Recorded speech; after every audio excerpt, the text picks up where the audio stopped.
Many Nigerians have argued that the problem with the Nigerian police is not capacity, but orientation and gross abuse. Hence, men and officers of the force can deliver when the occasion demands.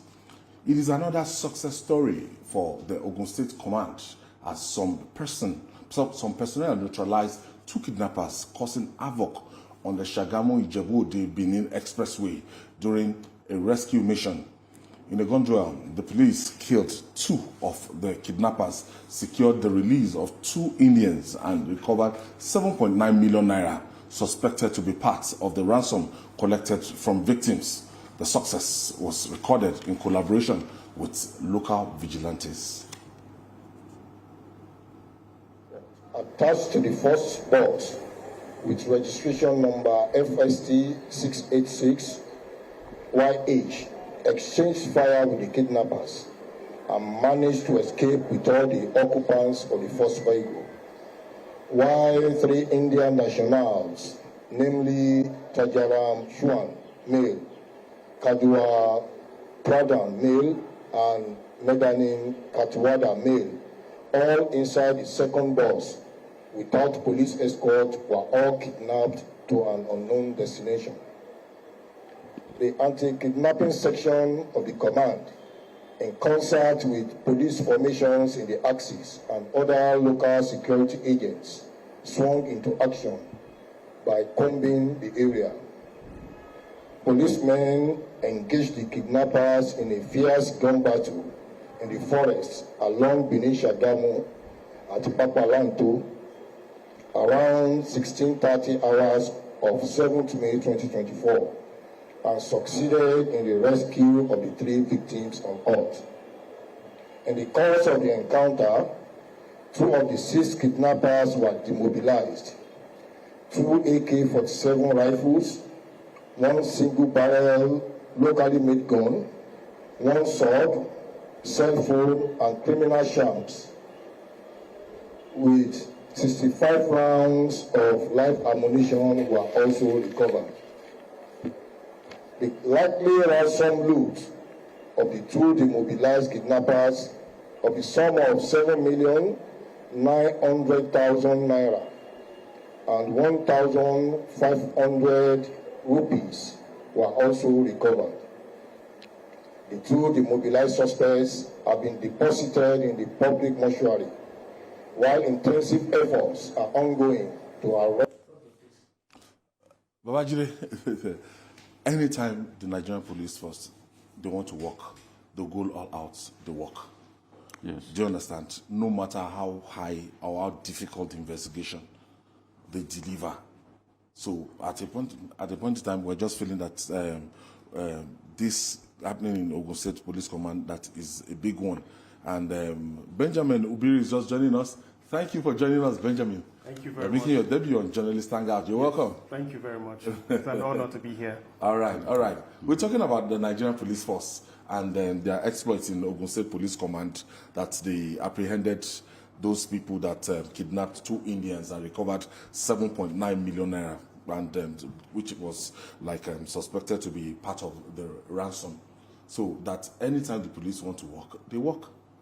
As much as we criticize them. Criticism is normal in life, but to take it for the police, it's unfortunate that we have to refer to them in this way, that anytime they want to work, that's when they work. It should be that every time they want to work, they are on top of their game. It's unfortunate. We've seen Nigerian policemen go outside the country and produce good results.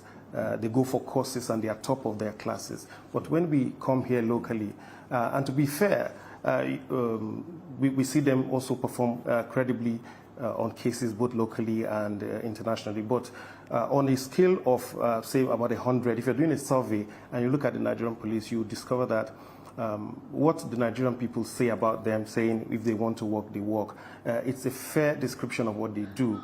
We should have them work every time. We should be free and at home to go to the policeman and say, this is my problem, and have it solved. They only work where, if a big man is involved, if a highly political person is involved, and these results come out where there will be need for a media hype. The policeman, either locally, anywhere, should be able to give you a result that you need. And that's what I think.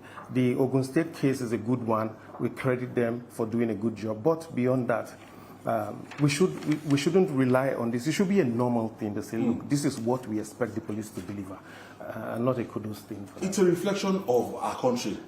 It's not every time they should work. If Nigeria is not working, the Nigerian police force will not work. Yes. It's just a reflection of how, you know, how far we've gotten to in terms of development and otherwise.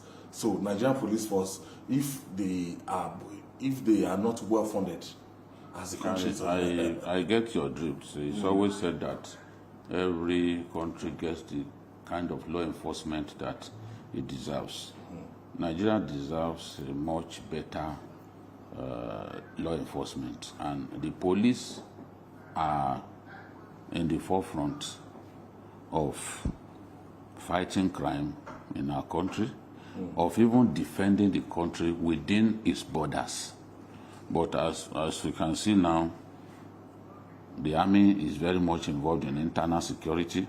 It's a reflection of our lack of faith in our police. And I think this actually started in the 80s. When we had the Maitasine attack in some parts of the north, it took the military to put an end to the nonsense that Maitasine represented. In Kano, the leader of Maitasine, Mohamed Marwa, who hailed from northern Cameroon, was actually put down, was actually killed during a military operation led by the former intelligence officer who worked with General Buhari at that time, Haliru Hakilu. It was Haliru Hakilu who led troops to the hideout of Maitasine in Kano and killed him. The police had not succeeded in putting him under control, putting Maitasine and their men under control. So with time, we began to rely more on policemen, on soldiers to help us police our communities, to help us defend. As we're talking about insecurity in the Northwest especially, you see that we draft police, soldiers to all of those places. Before, it wasn't the case. It wasn't the case. That mobile policemen. Yes, we used to respect the mobile police during the Shagari era, because they were well armed. Yeah. They had APCs, they had the equipment that they needed. They were called kill and go at that time. We then cannibalized their weapons and rendered them literally prostrate. Today, we can see some of the work that the police are doing. I believe that the Nigerian police has not reached its full potential. They can do a lot better than they are doing now if they are well funded, if we take care of their welfare, because when they die in battle, how do we take care of their dependents, their families that they leave behind? We chase them out of the barracks in a hurry. We do not remember them. Are the regular Nigerian policemen, are they insured? Does the average Nigerian policeman feel like, look, I'm going to defend my country with my blood, because I know that if I die, the country will take care of my people? When people look back and see the way family members of their old colleagues are suffering, they will not be inclined to give their best. Let's not deceive ourselves. Yes. What is the pension that will pay a policeman who served his country for 35 years? Even people at the level of AIGs, what is we need to ask that question. Let the world know. You will see a big dichotomy between the police and the army. But as we have seen now, with even the example of their breakthrough in Ogun State, they have the capacity, they have the courage to get the job done. Sometimes under a very resolute and forward-looking leader. you can see a lot of changes. When you look at what Marwa is doing in NDLA, you think that he imported the staff. Honestly. This was the same dysfunctional agency that didn't really do much before he got there. So sometimes leadership also plays a part. The last time we heard about the exploit of NDA was during maybe the time of this Bamayi man. Yes. All of a sudden, it went comatose and... Now that a new leader, everybody is talking about it. So the police sometimes, when you have a police commissioner in the state, a kind of operations person. Look at Edgar when he was in Lagos. Edgar was an operations person. He was very successful. He would sometimes lead them on operations. We have them like that. There are many of them. Lagos so City. When you are Edgar, Osheni, so this guy who headed the other tactical, Kolo Yusuf, who later became CP in Zamfara. Kolo Yusuf and Abba Kyari, they were the two heads of the most successful tactical units of the police. They were the stars at that time.